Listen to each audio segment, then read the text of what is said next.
appreciate all of you being here. So I'm Ryan, you know everybody, but so I always like to start off by saying that I don't consider myself an expert researcher in metacognition. It is just something that I've read a lot about, I've thought a lot about, and I've seen it be very useful within my context. So I also like to give the disclaimer that I come from the perspective as a science educator, chemistry.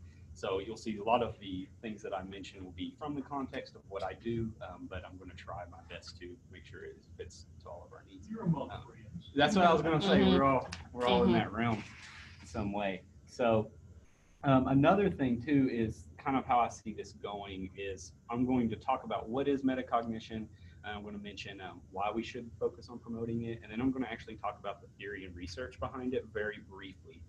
I'm one of those people who's all about evidence-based practice. So before I do something in my room, I'm going to look up and see what's been done on it. So, Speaking my language. yeah. I'll say more about that here in a little bit too. So before I get started, I have a couple of quotes that I like to mention.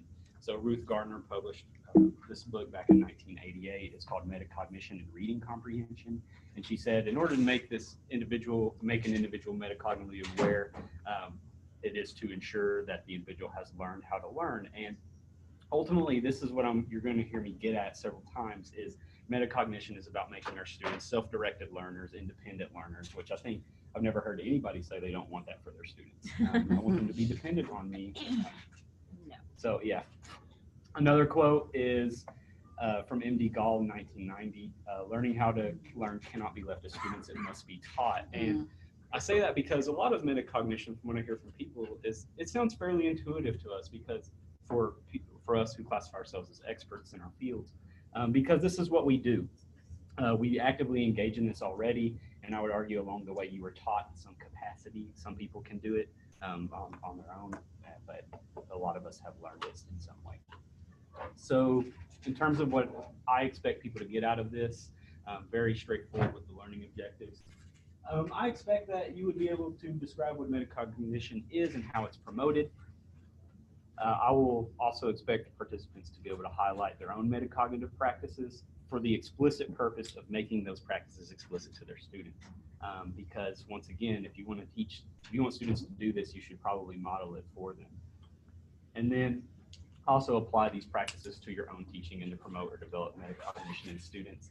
So I'm a huge proponent for evidence-based practice, and I think we should look at our teaching as critically as we do with the research that we conduct. And so I'll keep making that. So go ahead and take a minute, and if you don't have to write on your sheet here. We have some people over here. You don't have to write on this, but maybe think about it. And Do we need another one? I can get another. no, I got some extras too. Thank you. Okay. I'll be All right, okay. okay. So under the planning section, if you could just take a minute and answer that question. What do you already know about metacognition? If you don't know anything about it, what do you think it has to do with? Already gave some clues away. Just to see if people's paying attention. Yeah, exactly.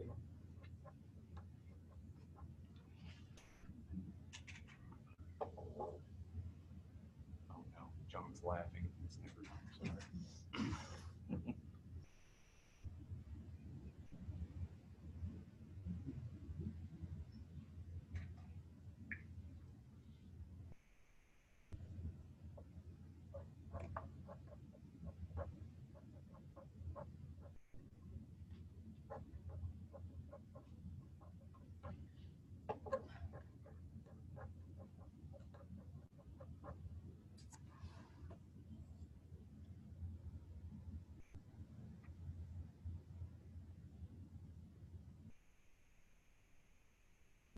All right.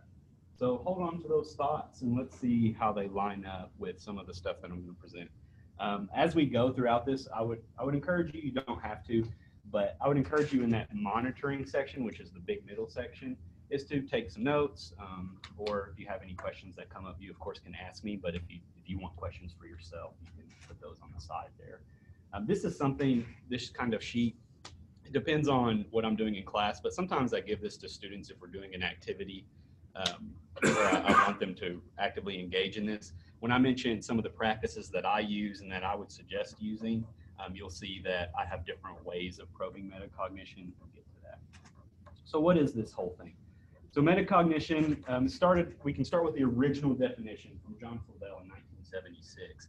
He said, knowledge concerning one's own cognitive processes and products or anything related to them. People said, that sounds kind of scary. So how about we break that down? So Brown was another seminal researcher within metacognition.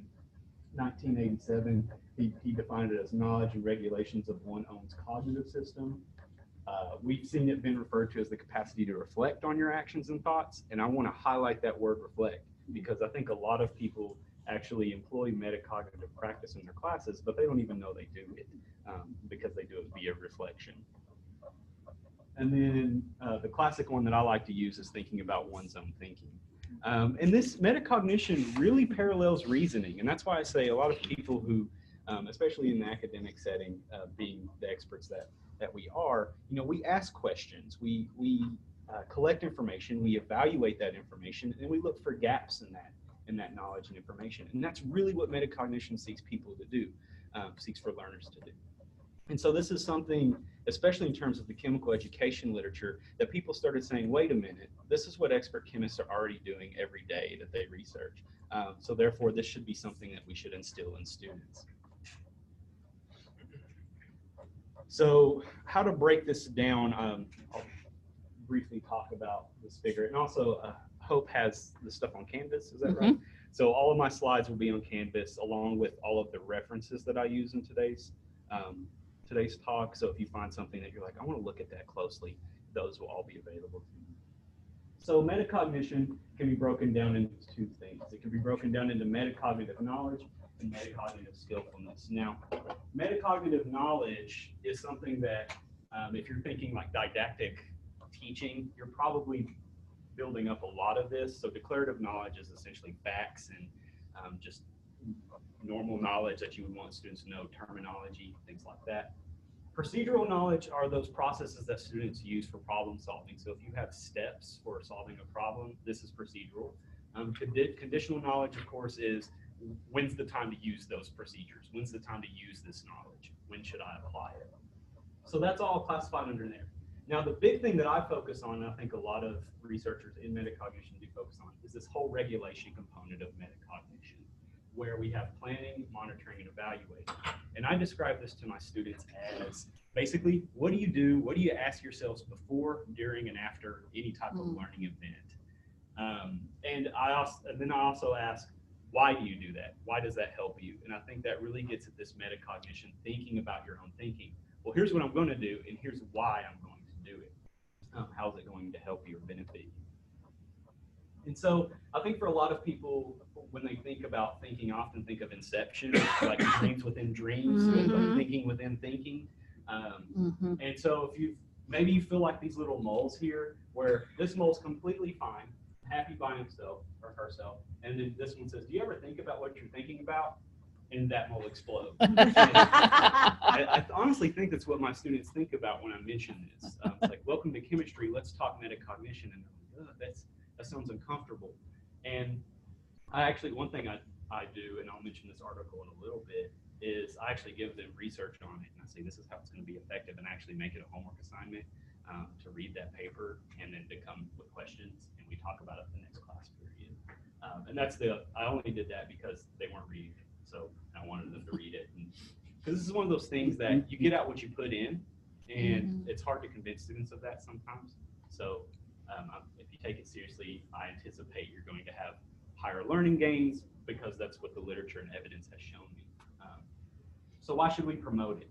This is not exhaustive, but and one of the things we've learned about didactic teaching styles is that, for one, lecturing is not bad, but too much lecturing could be bad. And a lot of times this strict lecture approach isn't helping students sharpen thinking skills, especially when it comes to concepts. I know a lot of the times that we spend in class is developing procedure knowledge. How should we approach problems? How should we do them? And Unfortunately, I want to spend more time doing more conceptual thinking, but in terms of what's going to be expected on those exams that we give out, it tends to be more procedural, and that's unfortunate. That's a battle that I've been facing myself. However, so that's kind of one end of the spectrum, right? And if you go to the other end of the spectrum where you have like pure discovery approaches, you often see that we're not confronting student alternatives conceptions. I know I have misconceptions up there, but I know that we're now using the term alternative conceptions. So for what it is. But you don't give them a chance to confront those, and you often concede these misconceptions throughout the students, and they're not confronted. And that's been a big problem. Because you had this huge, and I imagine this is true in a lot of disciplines, you had this huge growth of active learning research come out of nowhere, and then everybody's like, yes, let's be as active as possible, and they're like, do whatever you want, students, learn, and then we didn't see much structure there. So yeah, we've seen that happen where it's just like, now learn, and then you go sit at your desk the rest of the time. So now the big thing I'm going to focus on is this, and as you can see, tons of resources. This is nowhere near all of them. We've seen the majority of students develop algorithmic approaches to thinking and problem solving instead of thinking conceptually.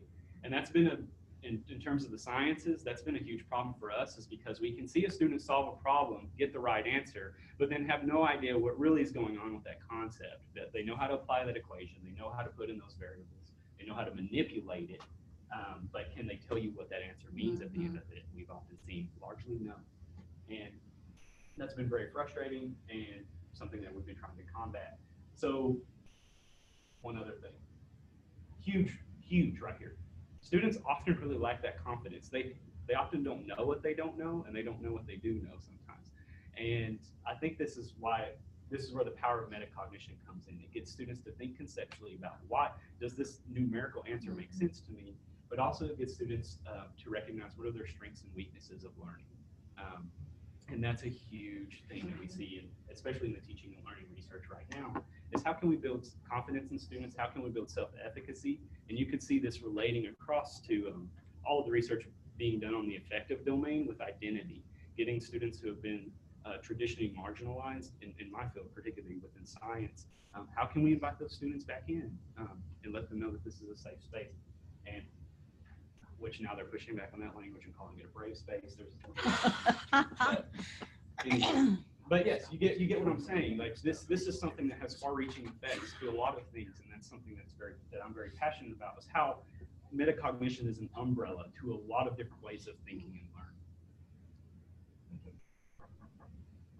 So go ahead on your handout, and I would suggest or in your head, whatever works for you. Under that monitoring notes section, I would like you to take a second and tell me what are some skills and strategies you want your students to have most when they leave your classes.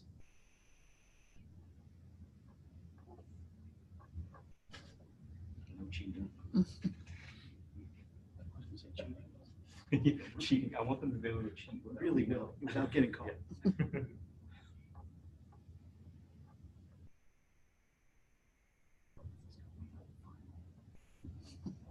Yeah.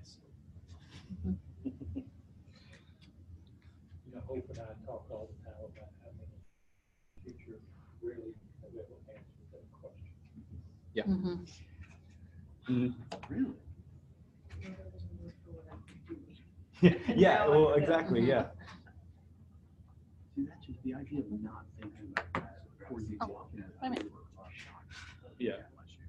I think, like, I don't know how you get on the first one. Well, I can see how you would ever write it. You just go. Yeah. It's never too late to make the right decision.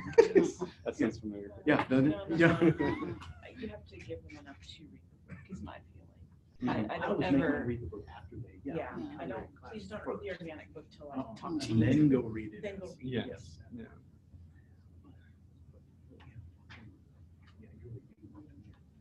You don't think that, then all you have, I'm just going to tell you what's the book.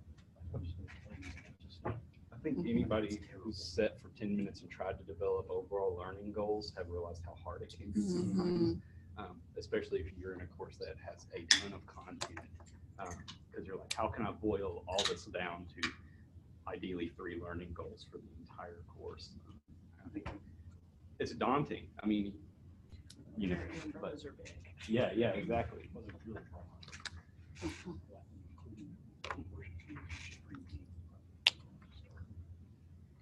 So now I kind of want to show, so I said, here's why we should promote metacognition. I showed like some of the problems that we're facing, particularly within my context.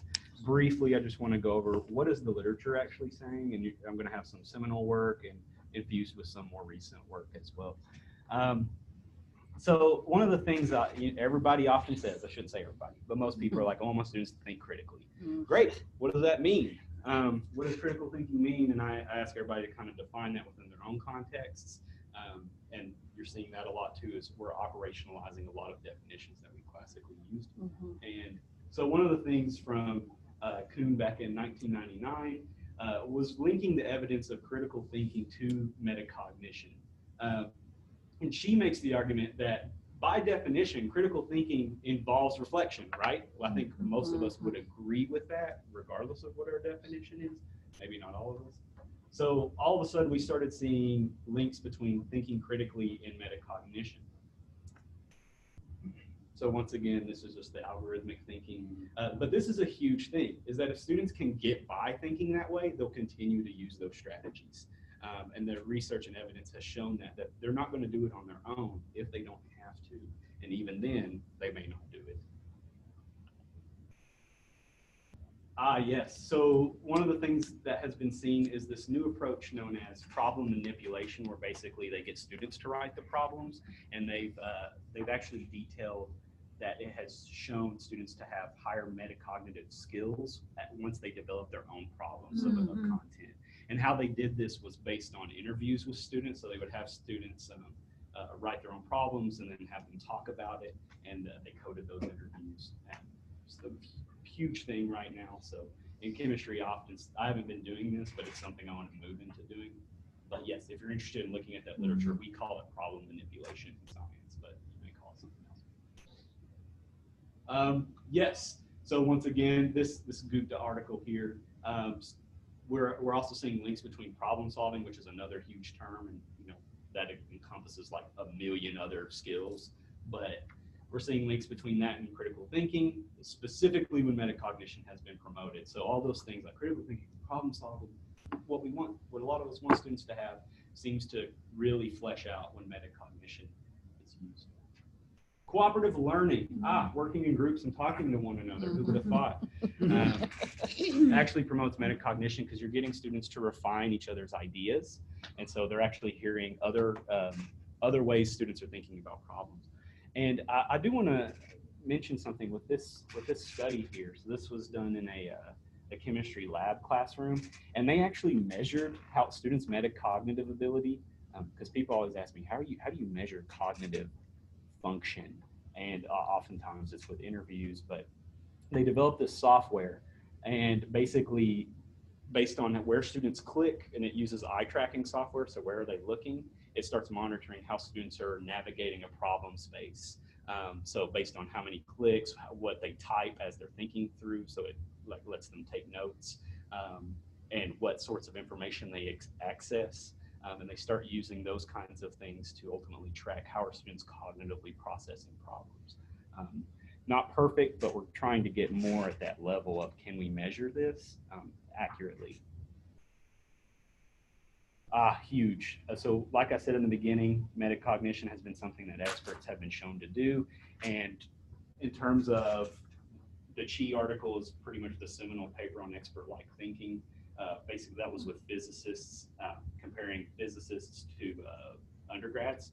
And so we've been seeing that experts who are often processing a problem are not only are they thinking in terms of big, deep features, like what are the big underlying principles, but they're often employing certain questioning techniques. So what is this problem asking me? What does this relate to? How is this connected? So they start asking themselves all those sorts of questions. And I think ultimately a lot of people would want their students to progress towards more expert-like. Granted, I would argue that we can't always expect them to be experts at the end of the course, but to progress that way, and using metacognition ultimately can be linked to that as well. Another huge thing, if you want your students to transfer knowledge across context, there's been evidence to support that as well. This is just one article, the Scartamalia article. This one, there's about 20 others, but this one was particularly done with sixth graders, so it isn't super applicable to our higher education. But however, there's been much more research on the higher education side of this. How are we getting students to transfer not only from what we do in class to real world problems, but even across classes in a sequence. So you learned this in this class, this prereq, can you use it when you get to the next course in the sequence? So next, so what, now that we've kind of hopefully tried to convince you that, hey, the literature is saying this is useful, it's addressing the concerns that we have. So what strategies do I use? First and foremost, I just ask questions to promote metacognition. And I know you can't read this, but this is more to remind me. There's an article by Kimberly Tanner, and it's going to be on that Canvas site. And what she has is a bunch of tables that says, here's some questions you can ask to promote metacognition in the planning phase, the monitoring phase, and the evaluating phase for different class activities. So you could say for just a normal class session as you're presenting content, for an active learning task, for a quiz or exam, for the overall course. And I found that to be a very helpful template for saying, what kinds of questions can I ask these students that will ultimately engage them in metacognition? However, I met her once and she was awesome. She's at San Francisco State, and she suggested that while she liked this article, that, and I agree with her, these questions should be a little more in depth about metacognition. Not only should you say, you know, what are the goals of this class session going to be, but you should also ask, why are those the goals? These are what students would be asking as they're in the course. Always asking why as well as what is this, to kind of make sure you're also thinking more about, does that make sense? Why does that make sense? How am I thinking about this? So how do I do this in my classes? I have usually a slide at the very beginning of all my slides. So in my classes, I teach from my iPad so that I can write on the slides. So that way I'm not like blocking the board and all of that. And I usually have slides throughout that say, okay, before we start these slides today, take about a minute, answer these questions. What do you know about the topics we're going over today? What questions do you already have? How will you study for this later? And I don't have it shown here, but I'll often ask, why are you going to study that way? Why is that going to be helpful for you? And then also have evaluating stuff as well. One thing I'm going to implement is metacognitive journaling, and I haven't done it yet, but I realize that students often just kind of chill whenever I put it up on my slides, and they're just like, oh, now's the time for me to just hang out, which they may need that, and that's totally fine. But I really want them to engage with it, so I'm actually attaching a point value to it in terms of metacognitive journals. So, inquiry-based instruction, classic, just asking questions about any type of research or any type of content. However, one of the things I do like to make a plug for is that we've seen inquiry-based instruction, whatever that looks like in your field, of just like asking questions and being analytical about a piece of work, is there's all sorts of different types of inquiry, and everybody was kind of using the same word for a bunch of different things. And one of the articles you'll see in there is by Laura Bruck from Purdue. She like goes through the different levels of inquiry, and one of the things, and this is something authentic inquiry that we've likely all engaged with at some point if we've done research, is getting students to progress from a confirmation level all the way up to something more of an authentic inquiry. And because if you're engaging students and asking questions and thinking about how to progress, then you're ultimately engaging in something of some type of metacognition. Argumentation. This is huge because we think students know how to make arguments. Do they? I don't know. And one of the things that you've seen a huge push for is teaching students explicitly how to make arguments. So having a claim, having evidence that supports that claim and warrants it. And so one of the things we've seen is the use of explicit teaching of Pullman's model of argumentation, to say, this is how you develop an argument. And can I say, I like that some people will teach their students, like, I want them to know how to make an argument, but they don't use that same type of logic when they're evaluating their own teaching. Like, my claim is that this helps them. How do you know? Well, it's what I've always done, kind of thing. And so I will say, like I said, this picture is more for me, unfortunately, but we've done a lot of research. I've published one article on this, but there's been others that have come out where we interviewed students, and yes, you're seeing the words cocaine and whatnot up there, but they're doing a lab on cocaine. But we were testing whether or not it's like once, so they would do a lab, and then we would interview them and say, how do you think about this? And they would, they would respond, and then we taught them about how to think more metacognitively, and then we would do a similar lab with just some of the values changed in it. And then we said, okay, it was a different kind of concept, but then we said, okay, how are you thinking about this? And we saw very large differences in how they were talking about a piece of a concept when they were thinking more metacognitively. And we've seen several other research projects come out that are supporting these kinds of claims, that if you're promoting metacognition, if you're promoting argumentation, either way, it's kind of a two-way street. Whether or not you're promoting one or the other, it seems to promote the other way. So if you promote argumentation, you tend to see higher metacognition levels. If you promote metacognition, you often see higher argumentative or stronger claims that are supported by better evidence. So what other strategies you could use? Problem dissection and diagramming, getting students to say, okay, how can I break this down? What is this problem asking of me? And one way that I use this is I teach this organic course that teaches basically students how to talk chemistry. It's like a language course in a way. And so I say, let's break down that name. What does each thing mean? And it's this whole idea of what I hope to get at is them asking questions like, what does this piece mean? How does this translate into an actual chemical structure? I'm just probing at these questions, trying to get students to break things down. And also, one of the things that I mentioned earlier was I want students to recognize their strengths and weaknesses across a name too. So even in a small activity like this, I've had students who have told me, yeah, I understand what that 2-methyl part means, but I'm still confused on that last part. So it helps them pinpoint where are the areas I'm struggling with. And I think that's a huge benefit of metacognition. So classic modeling problem solving, I think everybody likely does this in some way. And so I said, since everybody probably models this in some way, I would like to make a plug for the light board. Everybody should be using the light board, I think. So just to kind of describe what this is, as you can see, it's just me writing on a board. The camera's in front of me, so they can actually see my face. They can see me work through it. But we put these up.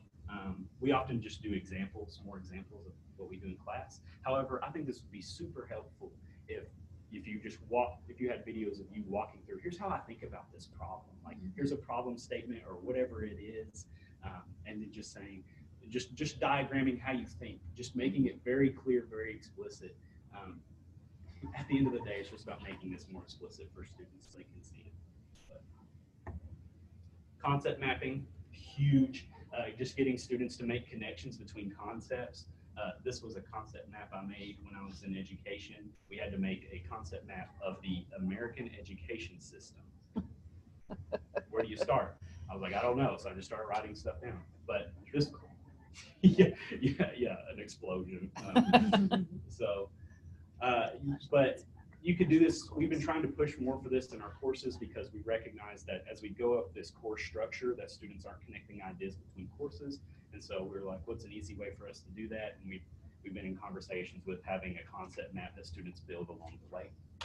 So that they can make connections between concepts between courses. So and if they can, that gets them to ask, how's this related to this? Is this related to that? It's all about the questioning.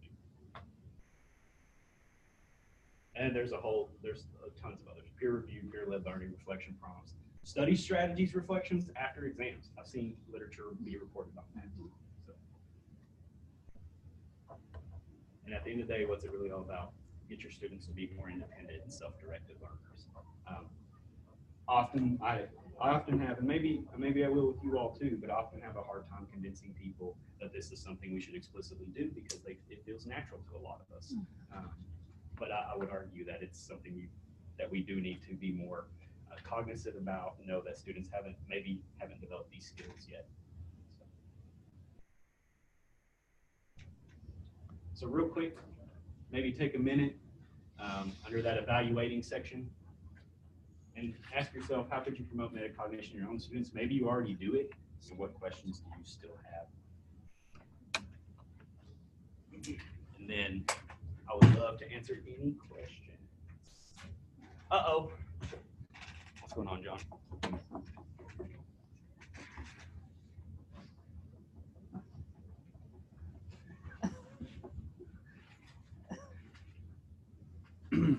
Okay.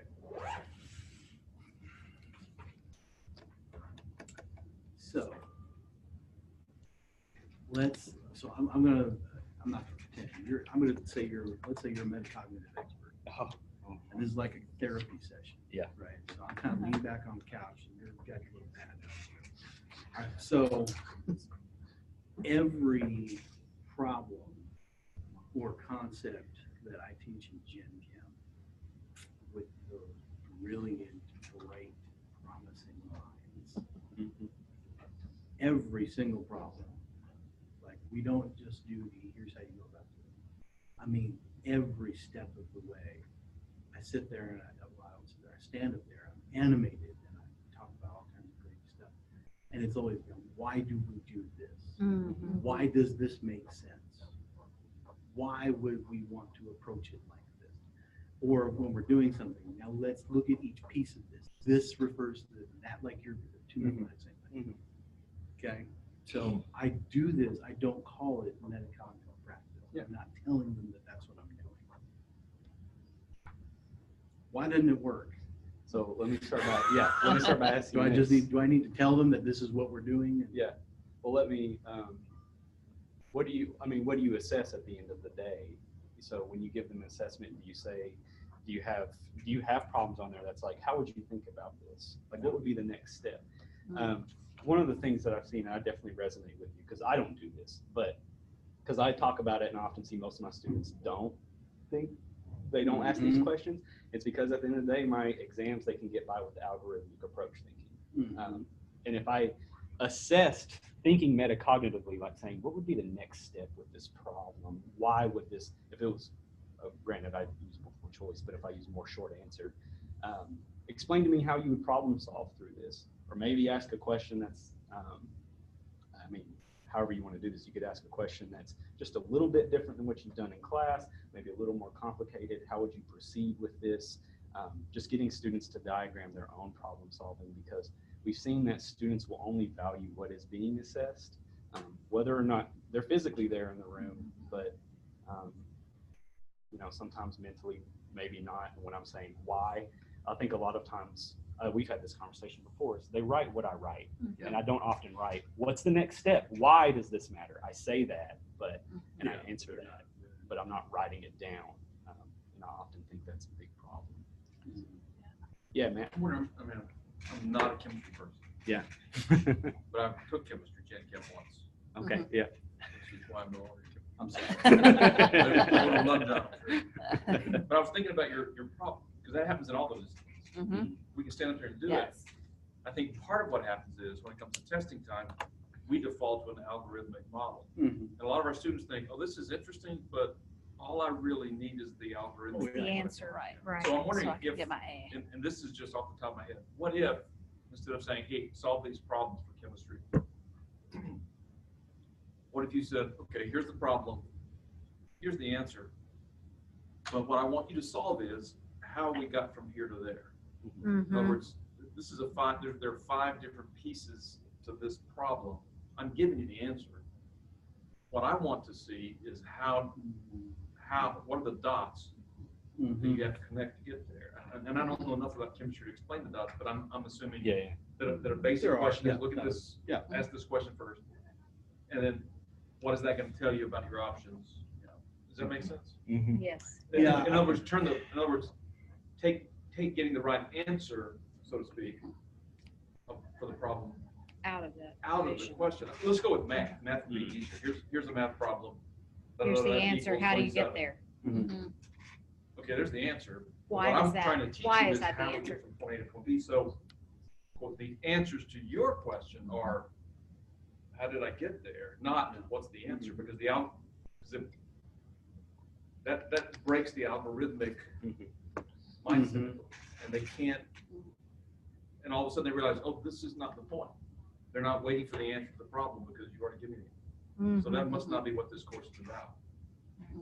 And I'm not gonna be able just to memorize the formula and plug it in, which is what we all wanted in chemistry and math. Oh, yeah. Yeah. In physics. Yeah. Well, and it creates problems for the applied sciences because I teach them how to think through how to take care of a patient. What do you need to know about biochemistry to understand why these symptoms occur in this disease and what I'm going to do about it from a diet standpoint? And then they go to take the RD exam and it's a multiple choice, algorithmic, do you know the answer? Not a, how do you think through this? What would you do first in taking care of a patient? Kind of a setup, which drives me crazy. Because what I want them to do is think about why, Mhm. and then they're going to go take an exam that just says, I know the answer to the exam. But that makes it suggest that maybe we need to teach them for both kinds. They're gonna Right, make the right, standardized. Right. document. And I've told them up front, Mhm. the best strategy is to know the answer to the question. So then you're just finding it in the list of the multiple choice Mhm. options there.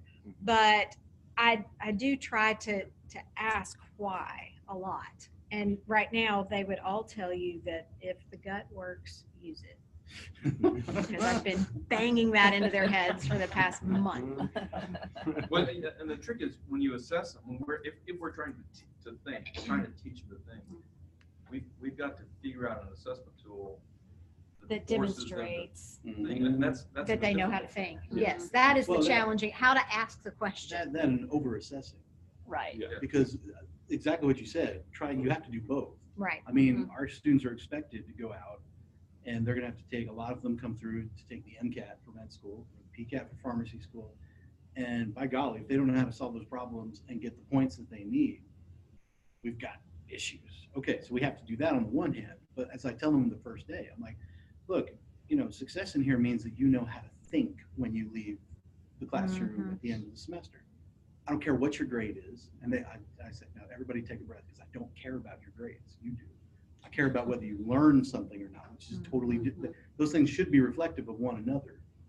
But somebody could learn a lot and get a C and be thrilled with it. Success doesn't mean an A. That kind of thing. But the problem of, okay, so I'm going to do this, and then I'm going to assess this, and it's like, okay, how do I avoid assessing them to death? So that, because they have to practice. I mean, in Gen Chem, I've got 1 million people. So we do tests, we do extensive graded homework. And then it's like, well, how much more do I add in there before it becomes such an onerous amount of stuff that I lose them because it's just, So much stuff. yeah, it's just so much stuff. to deal with. I tutor, so I don't assess, like I train my students for the assessment, but I don't usually do the assessing. I try to teach them a concept and then give them a data set. Because what I want them to know how to do is to look at a data set and find a control and understand, and usually you have to manipulate that data. And when books always puke that out on the page for them, they don't know how to think about it. And so there's one really good data set in the beginning of organic where I'll give the first batch of numbers and I'll be like, okay, so we're burning fuel. The more fuel we burn, the more heat we should get, right? So would it make sense to take the amount of heat given for the fuel and divide it by the number of carbons? And like, okay, yeah, that makes sense. Okay, so we get that number and we just start running through how do you process this data? And I have to model that the first time. And I do the first one and thank goodness there's 12 data points. So if I have a group of students, we talk through the first one and then I assign 4, 5, 6, 7, 8, 9 to everybody else. We get some raw data and then we have to look at the whole set to finish. But my whole thing with tutoring is I try to give one data set for everything and be like, all right, I want you to pick a control. You've seen me do this 3 times now. Now it's your turn to pick a control. I don't care what it is. But I usually ask them, why did you pick that? Because, and I'll tell them, okay, so books normally pick this one. I like this one. You pick that one. But as long as you know why, I just need you to be able to feel good. And they get to a point where they just want, they see a data set and they light up because they want to go engage that and figure out what am I supposed to tease out of this. I will say, you're hitting on something that this reminded me too is And John and I have been in conversation about student study skills and like how are they studying, how are they taking notes. And one of the things we keep coming back to is this whole idea of instant gratification with getting the answer to a problem. Is that you can have any problem, and like you said, the textbook may have it immediately worked out for them, or they can type a similar problem into Google, boom, checks, got every type of answer under the sun, and it's all right there. And we've noticed too that students will come to us for help and say, what do I do? And I'm like, well, what have you done? And it's usually most of the time I haven't even started it yet. There seems to be a disconnect between actually wanting to sit and think about something because of maybe they're worried about how much time it will take, or if they've never seen it. I know in chemistry books, ketoenol tautomerization. I'm sorry, this is a chemistry thing, but that scares me. It is mentioned once. We introduce it, your students learn it once, and then it is bedrock for so many things after, and it will always be from this thing to the final product, and then the words ketoenol tautomerization, and they don't go through the steps, and it's like, that's an evil thing. I mean, it's not bad, but when you never show what's behind the curtain, and like the current organic book that we have, he just leaves blanks. He'll say, well, the next 7 steps, you need to refer back to this example you saw on the prior page, or you saw 5 chapters ago. And it's when you guys leave holes, sorry, as teachers, because you know it, because you've taught this thing 30 times. And there's nothing new, there's nothing fun for you. You're just ram. And this is your student's first time to walk through the material. And I'm not saying you do it, but I see this disconnect with teachers where I'm like, okay, to my student, I know why you're confused. I also know why she's sped through this, because she knows everything there is to know. And this is no longer interesting, or there's no curiosity. We don't come to this with the eyes of a first-time truther. And if you can come back to that, what does a first-time person trudging through this, what do they need? I tell my students, I'm your guide, I'm not your Sherpa. You have to haul your own knowledge through here. I will show you. What's a Sherpa? The native who takes your pack up the mountain. Luggage. So it's not the guide, it's like a porter. No, I had 2 Sherpas Well, as a guide to both. cook when I climbed Kilimanjaro. I was going to say, Okay. Kilimanjaro, Sherpa takes your Everest, you use a Gotcha. Sherpa. Okay. The mountain's too big for you to manage it on your own, so you got to have somebody to help you. But I'm your guide. I will show you the fastest route from here to there. There's lots of routes to get there. I will show you, and maybe it's for you because I do get one-on-one. I can learn, all right, you need to learn this way and you learn this way. But I will show you your fastest route to the right answer. But you have to pick up your own stuff and haul it. So here's an example from that's going in the same direction from literature course. So I tell my students when I get ready for the first test, half your points are going to come from essay. I'll give you a choice. There'll be 3 choices, you pick 2. You're never going to have seen any of those prompts before. It will not be a question we've ever talked about in class.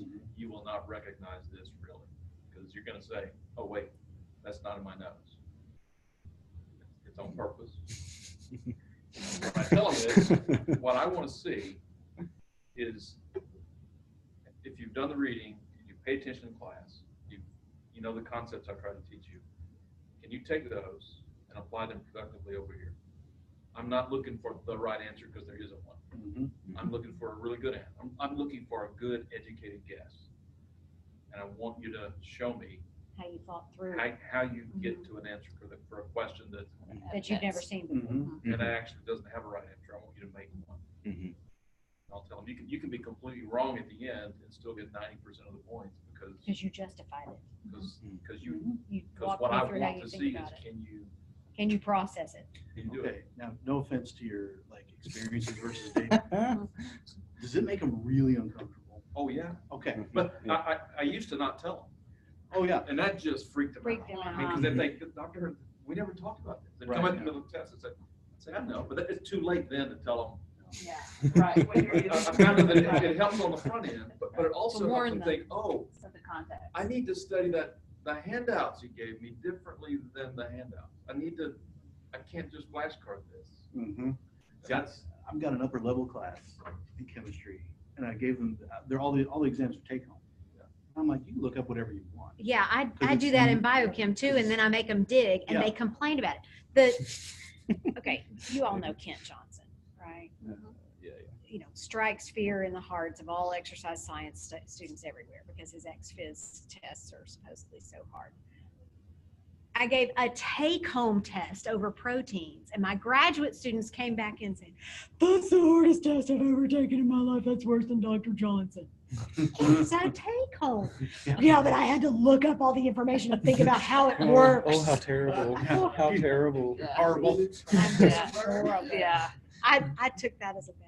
yeah. Yes. That's- You know, what's Harder than one is- Kent Johnson. is they want to know the answer That's Yeah. right. and get finished with the test so they can. I've got the cream of our current crop right now, Yeah. this inorganic chemistry class.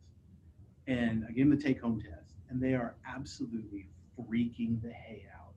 And it's because all the questions are, hey, think about this. And they're going, but what, But what do I say? what am I supposed to get? But what's the answer? I'm like, it doesn't matter what you get for an answer. What I want to see is, how did you think about it? Tell me what you're considering. What factors are you listing? How do they play into this? What do you, I said, you're not going to get dinged or you're not going to get points or points taken away by the final answer you get. It's all about the process you go through. And they are absolutely losing their minds over this. They are so uncomfortable with it. And I'm like, and these are some of the best majors we got. And they are absolutely freaking out. I mean, they are losing it. And I'm like, guys. But that's an argument, Breathe. it's an argument for a gen ed curriculum Yeah. that operates this way. Yeah. Yes. And we don't, all gives a little lip service to, but we don't have that. Mhm. And we No, have we too many don't. And we professional don't- programs that We don't have a fast good track way this. to assess what we are doing well. Mhm, mhm. We don't have the infrastructure. Although I would argue this is a start. Yes. Mhm. 10 years away from all being on the same page, but I mean, this is at least a start. But this is the kind of thing that we need to be doing in faculty meetings at the beginning of Yes. the year. Uh-huh. We should be doing this at a faculty meeting in May, so that we Yes, have all so summer. you have all summer to All work on it, and then Yeah. talk about it again in August, and then August. talk about it again in those monthly faculty meetings that we have. Yeah. Yeah. Mhm. Okay, so who's gonna apply for the faculty summer grant to put that in play for Mhm. Craig? Yeah. Mm. Yeah, I will say we're one of the few institutions that I've experienced that doesn't have a beginning course where students are taught how to learn, yeah, I think we Yeah. What happened is when we built it, Mhm. they changed it. Yeah, It's yeah. too difficult. Mhm. Exactly. Never- Mhm. That was the origins of the Yeah. seminar. It Mhm. was. Built it this way. It was and they said, good. We're gonna, It was Mhm. really Throw it out. good. Well, and that's why, like, I'm interested in hearing from Ryan, and because I've not taught undergrad. My classes have been all grad, and I'm Never teaching lived. a Lipscomb experience. Yeah. She's taught middle school. Oh, I did teach middle school. Yes, She has yes, lived. yes. You go straight there. Yeah. But I'm teaching undergrad Lipscomb experience for the first time this fall semester, and this is what I want my students to get out of it. Yes. You know. Yeah. Yes, You you know, do. one of the issues you have when we teach that class, Yeah. the way we teach it is, you're on your own island. Right. And if you do this and it's hard, Right. you'll get visited. Yeah. And ask why you're doing it this way. Because Mhm. And that's fine. Bring it. Yeah. I apologize for not remembering her name, but 2 years ago, we went over to Belmont, where a lady from LSU that came in and was talking about helping students.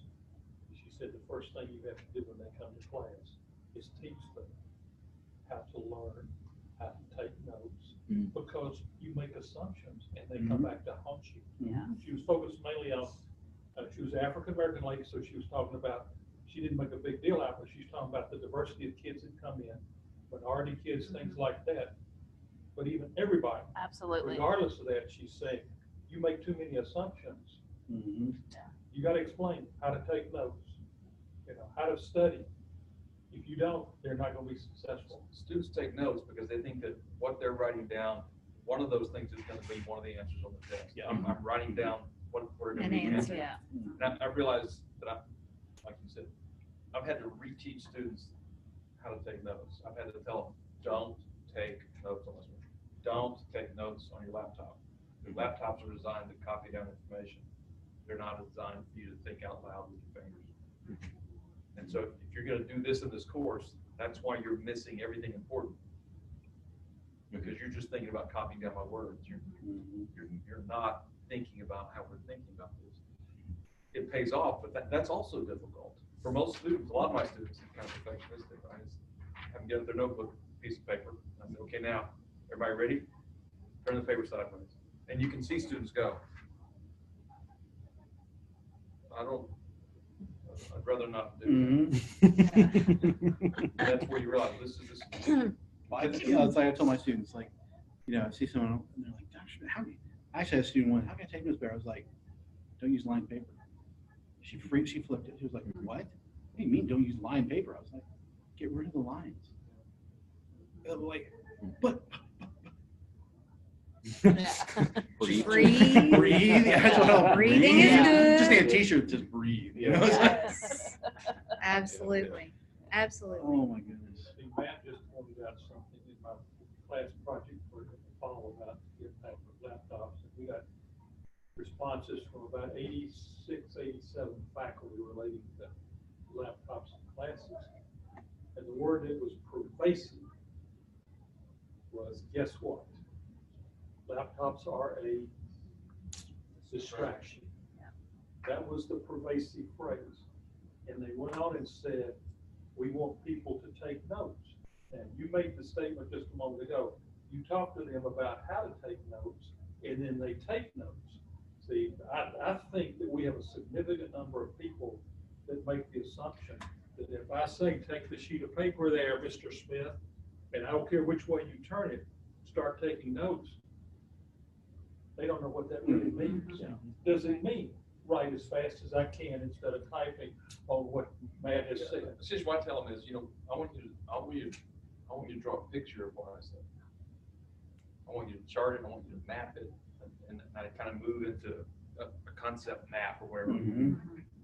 So I want you to manipulate the information I'm giving you and to organize it spatially in a way that makes it meaningful to you.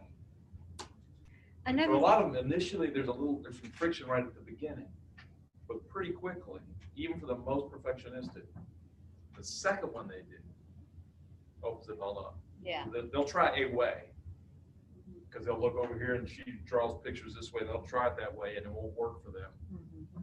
Right. And I'll tell them to do it differently. Like sketch noting. Sketch noting is another way. Another thing that I've seen, I've not tried, but I've seen, is to have a column for emotion. Even if the emotion is boredom, so what are you feeling? And does that help you to remember the information? If you were mad when you came into class and you don't want to write notes, you really want to doodle, then fine. Write down on the sheet, I was mad when I came into class, and then whatever pictures you're drawing while I'm talking, that's fine. It's all integrity. You can go back and listen to it again if you just really love the sound of my voice. But what makes something stick in your brain may be not that you actually wrote the answer down on the page, but that you remember what you were feeling when we talked about it. So, I don't know. Yeah, a common thing that I was hearing too is just, it's something I personally need to be better about, is to not make assumptions about anything. Like taking notes. Do they know how to ask appropriate questions? What is appropriate, but still. Do they know how to do all these things? And now it's making me think about, John and I had talked about, well, at the very least in general chemistry, we could spend like the first week of class talking about all these things. And now that makes me think that needs to be done much more seriously. Uniformly. Yeah. And uniformly. Everybody does it. And would it really provide benefits over the entire semester? Right. Then you could say this commitment of the first week has value. Through All the way through the I'm end. willing to sacrifice What if John and go out? What if John spent 2 or 3 weeks of the first part of the semester and he gave him problems, except that the problems he gave him had the answers, and he spent 2 or 3 weeks. This is how you move through a strange problem. This is how you move through a strange problem. I'm going to assess you on, are you remembering what's the logic? How do we think in chemistry? How do good chemists, how do we do this? Now that's going to slow down a little bit, but the idea would be if I've actually taught them how to approach a problem, you know, when they're confronted by one in the dark alley, they know what to do. Yes. Then when you start the normal problem homeworks, they should be able to move through them it. faster. And or if they're not, it should be much easier for you to identify using the same language from week one, the step they forgot. What questions did you ask when you approached As this opposed to, problem? well, you should spend more time studying. Right. It could be, oh, you're Right. forgetting this step. And the homework is inevitably going to be practice, Mhm. you know, because you Yeah. have to practice in order to do well on the test. Mhm. So But in those what early does weeks, that practice need to look in those like? early weeks, you don't have to give them that many problems. No. So there's less for you to grade. Mhm. They're gonna spend more time. Now we're on the talking. problem. Now you're talking. Yeah. I'm here. Yeah, work smarter, not harder. That- I actually had a student who embroidered that for me. Work That's the smarter, not mantra, harder. yeah. That's the mantra in our. I had an English smarter, not professor for whom a student had embroidered, if you don't have time to do it right, when will you have time to do it over? And if you put that in terms of Yeah. studying for the students, study smarter, not harder. Right, exactly. Don't do a bazillion of these Exactly. problems. Mhm. Think through the problem. Why does this work? Why does this take care of a symptom that comes from this biochemical problem? Mhm. But that's the fundamental problem we address in university education. Yeah. Is that they don't know, Mhm. How How to to think study. through, how Yeah. to solve the Mhm. and problem. it's not because they didn't have good high school necessarily, it's that Right. universities are different places Right. that require different thinking. And I They haven't been to a university yet, and it's likely that they haven't had enough teachers. think that the Mhm. reflection piece becomes really Yes. important too, because I don't think that very many of our students come in understanding that writing is a way of learning. That writing about how I feel about it or what I think about it helps you learn Mhm. how you learn best or how you think through things. Most students think writing is you figure out the answer up here. And when then you get write it it, down. You put it all Then you Write write it it down. down on time. Right. What we try to teach them is writing is thinking out loud on paper. Right. It's what you do when you don't know the answer. Mhm. It's what you do while you're thinking about it. It's Mhm. how you get there. There is little buy-in to that too. It seems like students feel like it's a waste of time, but I keep telling them, you know, write your processes down and go back to it Mhm. and reflect again. Mm. Yeah, exactly. It's just not the answer. We have to figure out a way to value Yeah. that Yeah. work. How do we build In that? terms that makes Yeah. sense to Put them. value on the thought process. Oh, this is Yeah. what matters to him on the test? Right. Oh, Yeah. yeah, then I'm gonna invest my time in this. Exactly. If I think the test is just about getting the right answer, I'm just gonna Yeah. get the right answer. Well, and I'm even like, for some of my online courses, instead of writing out, have something and then have them just talk through, just so I can understand their thinking processes behind something. Mhm. And that way I can just listen to them all really quickly, you know, to provide some specific feedback. The PA program has been using team-based learning. Mhm. And so I've been trying that out with my medical nutrition therapy students this semester. And so, you know, they're supposed to read through the chapter, they're supposed to read through the PowerPoints, and then I give them an individual little 5-question quiz. And then they put them in teams and they take the same quiz without getting the answers in between. But then they get to hear each other talk about how they thought through the question. So I'm trying to make sure that the questions that are on those quizzes are things that make them think through, Mhm. why would you do this? Why would you use this there? John, and you got how many in Gen Chem in a section? Well, depends on how many overrides I'm willing to give. Yeah. 36. So one of the things, advantages I found with using Team-based. team-based learning in a large class Mm. is they help each other learn. It also, if you follow the regimen, you put them in a group at the beginning of the semester and they're stuck with it for the rest. For the rest of the semester. But they develop community Mhm. within that community that makes it feel feel like a much smaller class. Mhm. Right. And, Right. and you can gain a lot of efficiencies on your Mhm. end by having them handle a lot of the small talk teaching moments. They'll teach each other a lot of stuff. Right. Mhm. And Are they better at that at Gen Chem than organic? Because I know peer-to-peer organic on the chem floor is the worst thing. You should not listen, students should not listen to other students. For organic. Misconception, it's almost That's like interesting. infectious disease. Dr. Klinger walks through the hallways, he's like, I can't believe what I'm hearing. I can see him doing it. Yeah. Maybe not talk to Mhm. them. That is exactly what he Yeah. does. They need to go to a source. I don't know if Gen Chem is better. yeah, but that would be an interesting research question. It would be. It would. Yeah. Mhm. Which is, why does that seem to be good advice? Is it because we recognize that since they don't really have a clue how they're gonna learn, it's dangerous for them to talk to each other? It's like people who don't know how to use guns using guns together? Or is it because, That's, or is it because, that's the title of the paper right there. or is it because we haven't taught any of Next them? NRA conference. Right, well, and it's, I know when I tutored, I had one lesson that I hated. Like, I was so angry about acid-based strength. Uh-huh. Acid-based strength. And I have a business manager because I suck at that end of all of my tutoring business. And he was like, no, this isn't, for you to have canned lessons is a good thing. It means you can sit down with a blank sheet of paper and teach. And what I figured out that I hated about the acid-based chemistry lesson was we never gave our students the tools to answer a question. So they always had to wait for me to do the reveal. Yeah. And when I can say, hey, these are the 6 things you gotta know, and I'm gonna do acids and bases and not make you figure out one from the other.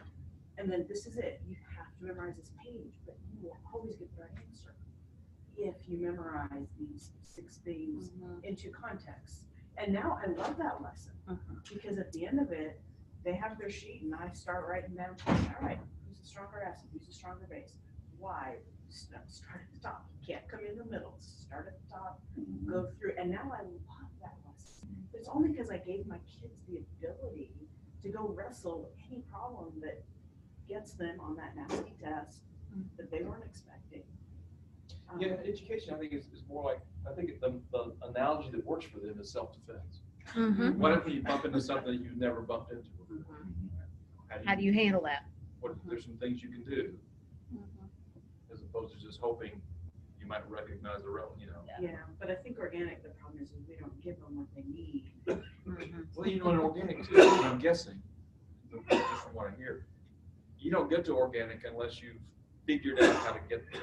Unless you're pretty good at learning however they talk. But Gen Chem isn't organic, so the student. That's who true. knows Gen Chem Two different ways of thinking. Very will different not ways be of top thinking. student organic. But that's why, in other words, the nature of problem solving in organic It's different. is somehow fundamentally different, and that's why the weed Right. course is. But then we're going to come back to the organic in biochem. Yeah. And, Yeah. and they hear those words, conformational changes and stereoisomers. And they're Well, sort of and like, you know, I hit them up with elongation and desaturation of fatty acids, and I say, remember in organic when you talked about the methyl end and the carboxyl end. Well, now that's another frustration for me on the other side of campus, is students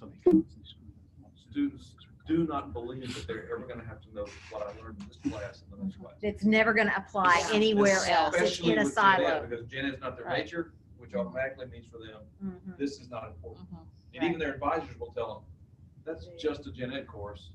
Mhm. Don't- Which I have- maybe that just needs to be said at those big group faculty meetings. Yeah. Please don't disparage what I have to offer. your Yes. Because That's you're fair. helping them to think through students. things. We'll teach you how to And think. while you may not ever have to teach organic chemistry to anybody else, that may not be your major. Everyone should have to teach. You're No. learning how to think through things. Mhm. I'm gonna steal your self-defense analogy. Yeah. I'll give you credit for it. I use it Yeah. in poetry genre. So you're English putting majors this are as on scared as anybody of Canvas? reading poetry. I say, this course is all about what happens when you're in a dark alley and you bump